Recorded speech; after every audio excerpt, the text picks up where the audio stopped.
नमस्कार साथियों।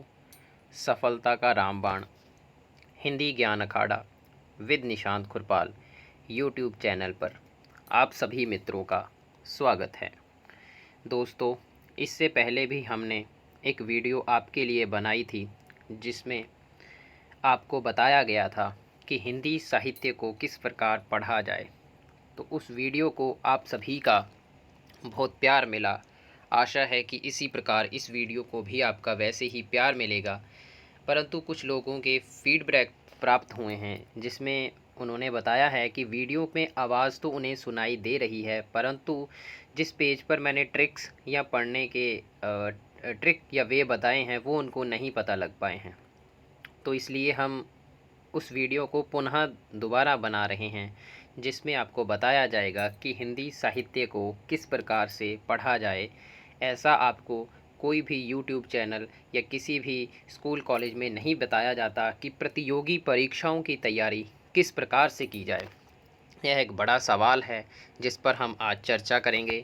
यदि आपको वीडियो अच्छी लगे तो इसे लाइक करें, सब्सक्राइब करें और अपने हिंदी मित्रों तक शेयर करें।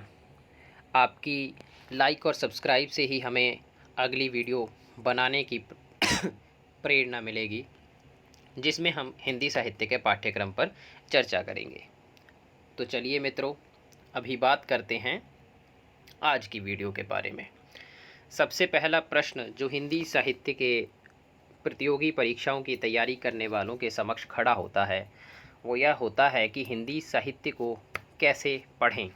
तो यह एक बहुत बड़ा सवाल है जिसका जवाब आपको कहीं नहीं मिलेगा, परंतु इसका जवाब आपको आज यहाँ पर दिया जाएगा। तो चलते हैं अपने हिंदी साहित्य को कैसे पढ़ने वाले सफ़र पर, जिसमें आपको बताया जाएगा कि हिंदी साहित्य को किस प्रकार पढ़ा जाए। सबसे पहले प्रश्न उठता है साहित्य।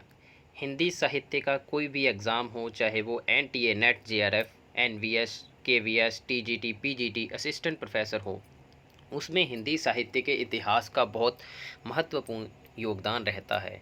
यदि आपका इतिहास वाला पक्ष मजबूत है तो आप किसी भी परीक्षा को, एग्ज़ाम को क्रैक कर सकते हो। अब हमें पहला प्रश्न है कि पढ़ें कैसे। तो आपको बताया जाएगा कि 70% आपको क्या करना है, आपको अवधारणा को ग्रहण करना है। अपने रट्टे नहीं लगाने। नॉर्मली क्या करते हैं, आप रट्टे लगाते हो। जब तक हम अवधारणा नहीं ग्रहण करते तब तक हम हिंदी साहित्य को हृदयगम नहीं कर पाएंगे। अब नई शिक्षा नीति के लागू होने पर इंटरव्यू कंपलसरी हो गई है, साक्षात्कार कंपलसरी हो चुका है। यदि आपका साक्षात्कार क्लियर नहीं होगा तो आपको जॉब नहीं मिलेगी। साक्षात्कार आपका तभी क्लियर होगा जब आप हिंदी की अवधारणा को ग्रहण करेंगे, हिंदी विषय की अवधारणा को ग्रहण करेंगे।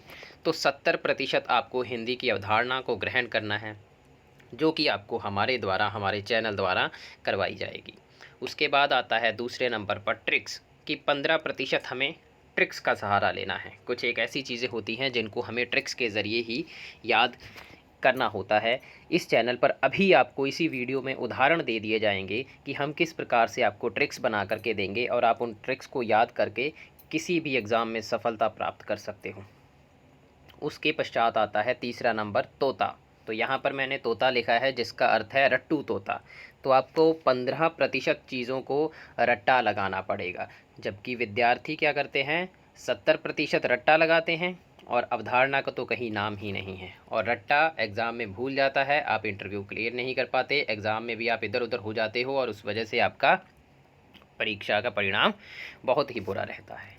तो इसके आगे बात है, तो सबसे पहले हमें पता होना चाहिए कि विद्यार्थी के लक्षण क्या है। संस्कृत साहित्य में एक श्लोक है जिसमें विद्यार्थी के 5 लक्षण बताए गए हैं। वह श्लोक कुछ इस प्रकार है कि काक चेष्टा, बकोधयानम, श्वान निद्रा तथैव च अल्पाहारी, गृह त्यागी, विद्यार्थिनो पंचलक्षणम। तो जो विद्यार्थी के 5 लक्षण हैं उसको मैंने यहाँ पर लिखा हुआ है। सबसे पहला लक्षण है काकचेष्टा। काकचेष्टा अर्थात कौवे के जैसे जानने की इच्छा। एक विद्यार्थी में किसी भी विषय को, चाहे हिंदी विषय हो या उसका कोई और विषय हो, उसमें कौवे के जैसे जानने की इच्छा होनी चाहिए कि जैसे कौवे में काँव काँव करते रहने की बात होती है, तो साहित्य के विद्यार्थी को नई नई चीज़ें और साहित्य के बारे में जानने की उसके अंदर इच्छा और जिज्ञासा होनी चाहिए। दूसरे नंबर पर आता है बगुले सा ध्यान। इसका अर्थ है कि साहित्य के विद्यार्थी के अंदर ध्यान जो है वो बगुले सा होना चाहिए। जिस प्रकार बगुला समुद्र में से ध्यान लगा कर के अपना शिकार खोज कर के ले आता है, आपने भी हिंदी साहित्य में से अपनी सफलता को खोजना है, जिसमें आपकी सहायता हमारे द्वारा की जाएगी। तीसरा नंबर आता है श्वान निद्रा। श्वान का अर्थ होता है कुत्ता। तो आपको किसी भी परीक्षाओं में पर्यायवाची में यह पूछा जा सकता है कि श्वान का अर्थ क्या होता है, तो श्वान का अर्थ होता है कुकर या कुत्ता। तो विद्यार्थी की जो नींद है वो कुत्ते की तरह होनी चाहिए कि जैसे कुत्ता थोड़ी सी आहट पा कर के भी उठ खड़ता है, ऐसे ही विद्यार्थी को तब तक नींद नहीं आनी चाहिए जब तक कि वह अपना प्रतिदिन पढ़ने का कार्य पूरा ना कर ले। उसके पश्चात है अल्पाहारी कि पढ़ते समय आपको ज़्यादा नहीं खाना है, उससे आपको निद्रा आएगी। कम कम खाना है और कोशिश करें कि उसको बार बार खाएं, जो कि आपको किसी चीज़ को याद करने में, पढ़ने में सहायता देगा। इसके पश्चात बात आती है गृह त्यागी। जो गुरुकुल होते थे उसमें बच्चे अपने घर को त्याग करके गुरु के समीप रह करके शिक्षा अध्ययन करते थे, विद्या अध्ययन करते थे, विद्या ग्रहण करते थे। तो उस बात से संबंधित यहाँ पर गृह त्यागी का है। परंतु आप तो सभी घर पर ही रहेंगे, लेकिन आप हमारे साथ, हमारे चैनल के साथ जुड़ेंगे, इस चैनल को शेयर करेंगे, सब्सक्राइब करेंगे और लाइक करेंगे, अपने मित्रों से भी करवाएंगे, ताकि हमें प्रेरणा प्राप्त हो और हम आपके लिए ऐसे ही अच्छी अच्छी वीडियोस लेकर के आते रहें। तो आगे है नेट जेआरएफ का जो लेवल होता है एग्ज़ाम का, वह लगा करके रखिए आप। 100% 100% होता है। और अदर्स जो आल आपके एग्ज़ाम है उसमें चाहे आप NVS, KVS, TGT, PGT कुछ भी लगा लीजिए, उसमें आपका लेवल जो रहता है 55 से 65% तक का लेवल रहता है। अब बात आती है कि आपने पॉइंट टू पॉइंट पढ़ना है। इस पॉइंट को मैं आगे जा कर के एक्सप्लेन करूँगा कि कैसे पॉइंट टू पॉइंट। हमने गूढ़ ज्ञान के चक्कर में नहीं फंसना है। अभी कंपटीशन, प्रतियोगिता बहुत ज़्यादा हो चुकी है, इसके लिए आपको व्यर्थ समय ना गवा करके पॉइंट टू पॉइंट पढ़ना है, जिसके लिए आपको ऐसे ही मेरे नोट्स मिलते रहेंगे वीडियोस में, जिसको आप नोट डाउन कर सकते हो। जैसे अभी ट्रिक्स मिलेगी आपको यहाँ पर, उसको आप नोट डाउन कर सकते हो। तो जो आगे है कि एक हिंदी साहित्य में आपको बताया जाता है कि शुक्ल जी को पढ़ो, ये पढ़ो, तो वो काम है हमारा, हम आपको उनको पढ़ कर के सरल भाषा में बताएंगे। परंतु आपने जो अवधारणा ग्रहण करनी है उसके लिए आपको एक पुस्तक पढ़नी है, जो कि है हिंदी साहित्य का सरल इतिहास, विश्वनाथ त्रिपाठी जी की, जो बहुत ही सरल पुस्तक है और इसे कोई भी समझ सकता है और बड़ा आसान है इस पुस्तक को समझना। इसके बाद का काम हमारा है। अब बात है कि हिंदी भाषा जो है उसका विकास कैसे हुआ या कहाँ से निकल कर के आया। नॉर्मली सभी आंसर कर देते हैं संस्कृत, पर ऐसा नहीं है। परीक्षा में ऑप्शन के अकॉर्डिंग ही आंसर करना होता है। कि जैसे हिंदी भाषा की यदि बात करें तो सबसे पहले वैदिक संस्कृत थी, जिसमें वेद लिखे गए, और उसके बाद आती है लौकिक संस्कृत, जिसमें रामायण और महाभारत लिखे गए। फिर पाली भाषा आ जाती है, जो कि बौद्ध धर्म की भाषा थी। उसके बाद प्राकृत जैन धर्म की भाषा। फिर अपभ्रंश आती है, अपभ्रंश के 5 रूपों से मिलकर के आगे उसकी 18 बोलियाँ जो हैं उनसे मिलकर के हिंदी भाषा बनती है। उसके बाद आती है साहित्य। साहित्य शब्द का सामान्य अर्थ है सा प्लस हित, अर्थात सबका हित। या फिर अगर हम इसको व्याकरण की भाषा में कहें तो हम कहेंगे कि ज्ञान राशि के संचित कोश को साहित्य कहा जाता है, जो कि महावीर प्रसाद द्विवेदी जी ने परिभाषा दी है साहित्य की। और यह प्रश्न आपको परीक्षाओं में पूछा भी जाता है, तो एक प्रश्न आपको यहीं पर दे दिया गया है। इसके आगे है ट्रिक्स। अब बात है ट्रिक्स की, तो यहाँ देखिए कि आपके लिए मैंने ट्रिक्स लिख दी है। सबसे पहले है राम की आलोचना की, अर्थात इसको हम कैसे एक्सप्लेन करेंगे कि जब राम जी ने सीता को छोड़ा था तो उनकी क्या हुई थी, आलोचना हुई थी। तो ऐसा ही हिंदी साहित्य में ग्रंथ है जिसमें विद्यार्थी बड़े कंफ्यूज रहते हैं कि हिंदी साहित्य का आलोचनात्मक इतिहास किसने लिखा था। तो राम की सीता को छोड़ने पर क्या हुई, आलोचना। तो आलोचनात्मक इतिहास किसका हो गया, राम कुमार वर्मा का। या फिर आप कह सकते हो कि राम के कुमारों ने, जो राम के कुमार अर्थात लव और कुश थे, उन्होंने राम की आलोचना की थी सीता माता को छोड़ने पर।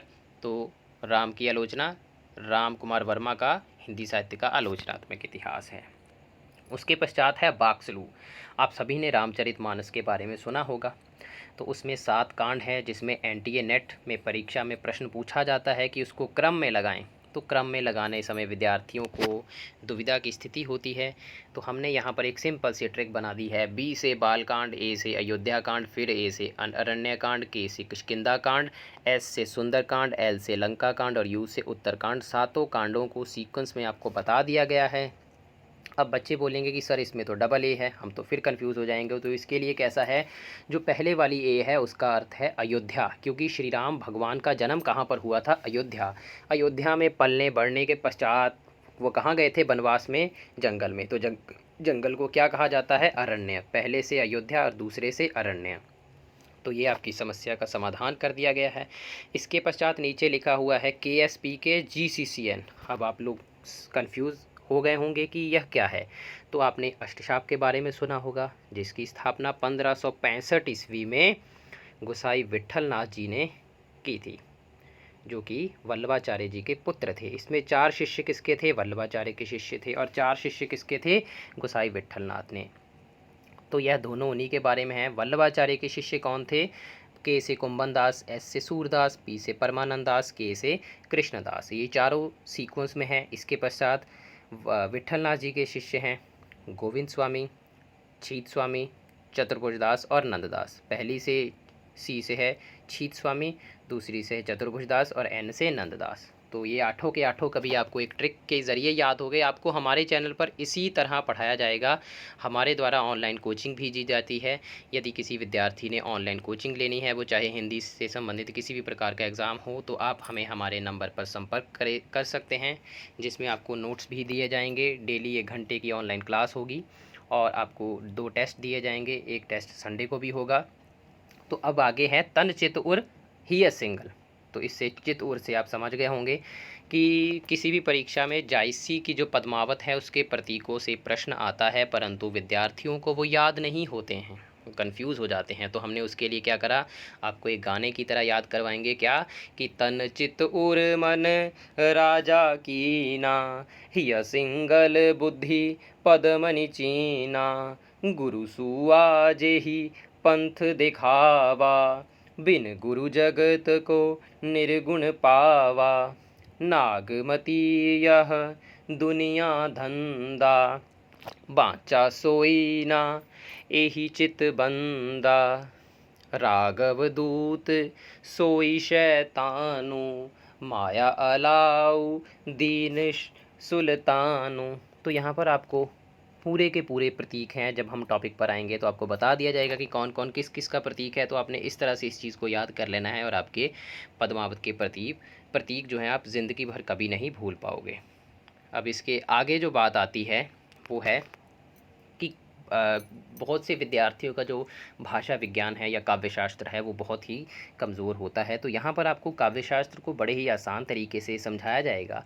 जैसे एक प्रश्न है काव्य प्रयोजन, तो यह नहीं पता होता विद्यार्थियों को किसके ऊपर बेस्ड है। तो यह मम्मट का एक सूत्र है जिस पर बेस्ड है। विद्यार्थी एमए टाइम से क्या करते हैं, 12-12, 13-13 पेज को रट्टा लगाते हैं और पेपर में भूल जाते हैं। तो यहाँ पर आपको सूत्र याद करवाए जाएंगे। जैसे काव्य प्रयोजन का सूत्र क्या है, काव्यम यश से अर्थ कृते व्यवहार विते शिवे त्रिसत्य सद्यम परिनिवृत्य कांता समंत तयो उपदेश युजे। इसमें आपको बताया जाएगा कि 6 शब्द हैं, कौन कौन से हैं, उनका अर्थ क्या है। कि जैसे काव्य प्रयोजन का अर्थ होता है कि काव्य की रचना क्यों की जाती है, उसका उद्देश्य क्या है। तो इससे क्या, एक तो यश प्राप्ति होती है, अर्थ प्राप्ति होती है। तो ऐसे क्या क्या प्राप्त होता है आपको उस सूत्र में से निकाल करके टॉपिक टाइम बताया जाएगा। फिर बात आती है अलंकारों की।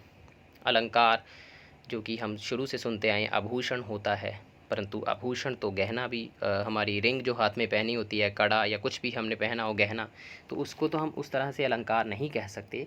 तो इसके लिए भी हम आपको एक परिभाषा याद करवाएंगे। वो है कि नाकांतमपि निर्भूषम विभाति वनिता मुखम, जो कि आचार्य भामा ने दी हुई है। और उन्हीं के समर्थन में दंडी जी ने कहा है काव्य धर्मान अलंकार पृक्षते। तो इसी प्रकार आपको चीज़ें हमारी द्वारा याद करवाई जाएगी। आपने डरना बिल्कुल नहीं है। कैसे याद करनी है यह हम बताएंगे। अब अलंकार में अतिशयोक्ति और अनुप्रास अलंकार आता है। अनुप्रास अलंकार की बात चलती है तो सभी कहते हैं तरणी तनुजा तट तमाल तरुवर बहुछाए। लेकिन अगर हमने नौकरी प्राप्त करनी है तो हमें सबसे हट कर के चलना होगा। कुछ एग्जाम्पल्स उदाहरणें ऐसी बनाइए जो नॉर्मल कोई ना दे, कि जैसे आप इसको दे सकते हो अनुप्रास में, शेष महेश गणेश दुनेश सुरेश हुजाहि निरंतर गाही, ताहि अहीर की छोहरिया छछिया बर छाछ पे नाच नचावे। दूसरों से अलग हट करके चलना है। हम किसी और चैनल की तरह आपको रटी रटाई बातें नहीं, नई चीज़ें सिखाएंगे और ऐसी ट्रिक्स देंगे जो आपको कहीं नहीं मिलेंगी। अब अतिशयोक्ति अलंकार में क्या है कि हनुमान की पूँछ थे लग न पाई आग, लंका सिगरी जल गई गए निशाचर भाग। हम बचपन से इसी को सुनते आ रहे हैं, लेकिन आपको याद करवाया जाएगा कि पड़ी अचानक नदी अपार, घोड़ा कैसे उतरे पार, राणा ने सोचा इस पार, तब तक चेतक था उस पार। अतिशयोक्ति अलंकार का उदाहरण हो गया। फिर ध्वनि सिद्धांत आता है। ध्वनि सिद्धांत में भी विद्यार्थी रट्टे लगाते हैं। आनंदवर्धन जी ने दिया हुआ है, आपको 2 सूत्र याद करवाए जाएंगे। प्रतीयमानम अर्थ का सूत्र है प्रतीयमानम पुनर्नदेव वस्तु वस्तुवाणीशव महाकविनाम यत् प्रसिद्धा वयवातिरिक्तम विभाति लावण्यमिवांगनसु। आपने डरना नहीं है, ये सब आपको याद करवाया जाएगा। फिर बात आती है पद्धतियाँ। जो हिंदी साहित्य के इतिहास लेखन की 4 पद्धतियाँ हैं, आपको बता दिया जाएगा कैसे उनको याद करना है, क्या उसका तरीका रहेगा। सबसे पहली है वर्णानुक्रमी पद्धति, जिसको जॉर्ज ग्रियर्सन और शिव सिंह सेंगर ने प्रयोग में लाया है। फिर उसके बाद है कालानुक्रमी, जिसको जॉर्ज ग्रियर्सन और मिश्र बंधु ने प्रयोग में लेकर के आए हैं। फिर एक वैज्ञानिक पद्धति होती है। उसके बाद विधेयवादी पद्धति होती है, जिसका प्रयोग आचार्य रामचंद्र शुक्ल जी ने अपने इतिहास में करा है। अब तासी की बात आती है। गारसा द तासी आप सबने नाम सुना होगा, परंतु हमारी कोचिंग क्लास या हमसे यहाँ पर सीखने के पश्चात आप बताओगे, आपसे कोई भी तासी के बारे में पूछेगा तो आप बताओगे अच्छा तासी, उसके बारे में आप क्या बताओगे कि उसकी पुस्तक का नाम है इस्तवारदाला लित्रोत्तर हिंदुई हिंदुस्तानी। उसमें 738 कवि हैं, 72 कवि हिंदी के हैं, 2 भागों में प्रकाशन हुआ है 1839 और 1847। तो इस प्रकार आप उसके बारे में बताओगे कि उसका पहला कवि अंगद है, अंतिम कवि हेमंत है। तो आप बोलोगे कि सर पहला और अंतिम कैसे याद रखना है, तो इसकी ट्रिक क्या है, यह ग्रंथ किस आधार पर लिखा गया है, वर्णानुक्रम। तो वर्णानुक्रम में सबसे पहले क्या आता है, अ आता है ना। तो सबसे पहले आ जाएगा अंगद और उसके पश्चात का क्या बचा, हेमंत बच गया। तो इसके पश्चात एक और बात है मसनवी शैली। अब सबको पता होता है कि मसनवी शैली क्या है, सब बताएंगे सूफियों ने इसका प्रयोग किया था, लेकिन मसनवी शैली है क्या, यह आपको कोई नहीं बताएगा। हम अभी बता देते हैं कि इसमें क्या होता है। सबसे पहले क्या करते हैं, अल्लाह की स्तुति की जाती है जो सूफियों द्वारा थी। उसके बाद हज़रत मोहम्मद की स्तुति, हज़रत मोहम्मद के 4 मित्रों की स्तुति। फिर शाह वक्त होता है जो तत्कालीन समय में सम्राट रहा होता है, उसकी स्तुति करनी है। जैसे जायसी ने पद्मावत में शेर शाह सूरी की प्रशंसा करी थी। और यहाँ पर आपको एक और बात बताएंगे हम, जो शायद आपको पुस्तकों में भी कम मिलेगी। और इसके बाद शाह वक्त के बाद गुरु या पीर की प्रशंसा होती थी। तो एक बार क्या होता है कि जायसी जब शेरशाह सूरी के दरबार में जाते हैं, तो शेरशाह सूरी वहाँ उनको देख करके, उनके कुबड़ेपन को और उनके कानेपन को देख करके हंसते हैं। तब जायसी कहते हैं कि मोहिक हंस ही कि को हर ही, कि मोहिक हंस ही कि हो हर ही, कि तुम मुझ पर हंस रहे हो या मुझे बनाने वाले उस कुम्हार पर हंस रहे हो, अर्थात भगवान पर हंस रहे हो। तो यह पंक्ति भी आपसे पूछी जा सकती है, जो हमने आपको अभी यहीं पर बता दी है। अब इसके आगे बात आती है कामायनी की।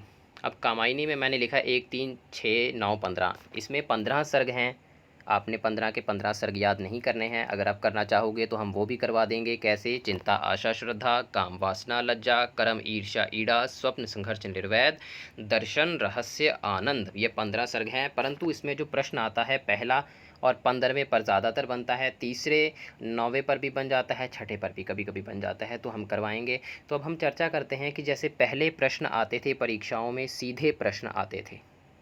आज से 10 साल 5 साल पहले सीधे प्रश्न आते थे, तथ्यात्मक बातें होती थी, रट्टा लगाया याद लगाया पास हो जाते थे। अब क्या होते हैं, तार्किक प्रश्न, तर्क पर आधारित प्रश्न आते हैं, अवधारणात्मक प्रश्न आते हैं। ऐसे प्रश्नों को आप कब कर पाओगे, जब आपको किसी चीज़ की अवधारणा ग्रहण होगी। अब क्रम से लगाने वाले प्रश्न आते हैं जिसमें बच्चे कंफ्यूज हो जाते हैं। तो हमने क्या करा, आपको बाक्सलू की ट्रिक दे दी, ऐसे ही आपको बहुत सी ट्रिक्स दी जाएंगी। स्थापना वाले प्रश्न आते हैं, वो कब आएंगे आपको, जब आपकी अवधारणा ग्रहण होगी। अब इसके पश्चात है मुझसे नहीं होगा, ऐसा कुछ भी नहीं है जो आपसे नहीं होगा, हम करवाएंगे, हमारा साथ आपसे करवाएगा। दिन में कम से कम 10 बार आप एक शब्द बोलना आज से ही शुरू कर दीजिए, आई एम द बेस्ट, कि आपसे बेस्ट कोई नहीं है। और यह यद्यपि आप इन शब्दों का प्रयोग करते हो, यदि आप इन शब्दों का प्रयोग करते हो कि आई एम द बेस्ट, तो आप में एक सकारात्मकता आ जाएगी और आप किसी भी एग्ज़ाम को क्लियर कर पाओगे। पढ़ाया हमारे द्वारा जाएगा। बाकी आपका काम है हमारे चैनल को लाइक करना, सब्सक्राइब करना और अपने मित्रों तक शेयर करना। आपके प्यार और इस वीडियो की सफलता के पश्चात ही हम दूसरी जो वीडियो है हम बता दें कि उसमें हमने सिलेबस हिंदी साहित्य के पूरे पाठ्यक्रम पर एक वीडियो बनाई जाएगी, जिसको 5 भागों में लेकर के आया जाएगा। उसमें आपको बताया जाएगा कि पाठ्यक्रम में क्या क्या इंपॉर्टेंट है जो आपको कोई नहीं बताता, और उसमें से मैं इतने प्रश्न दे दूंगा आपको कि आपको कम से कम उस पाठ्यक्रम में ही किसी भी परीक्षा में 20 से लेकर के 30 प्रश्न वहीं से पूछे जाएंगे। यह मेरा आपसे वादा है। अब इसके साथ ही यदि किसी विद्यार्थी को ऑनलाइन कोचिंग चाहिए तो वो भी हमारे पास अवेलेबल है। NTA नेट, JRF, DSSB और all type of Hindi exams के लिए आप हमसे संपर्क कर सकते हैं। आपने इस वीडियो को यदि अच्छी लगी है इसे लाइक करना है, सब्सक्राइब करना है और शेयर करना है। तो बने रहिए सफलता का रामबाण हिंदी ज्ञान अखाड़ा विद निशांत खुरपाल के साथ। जय हिंद, जय भारत।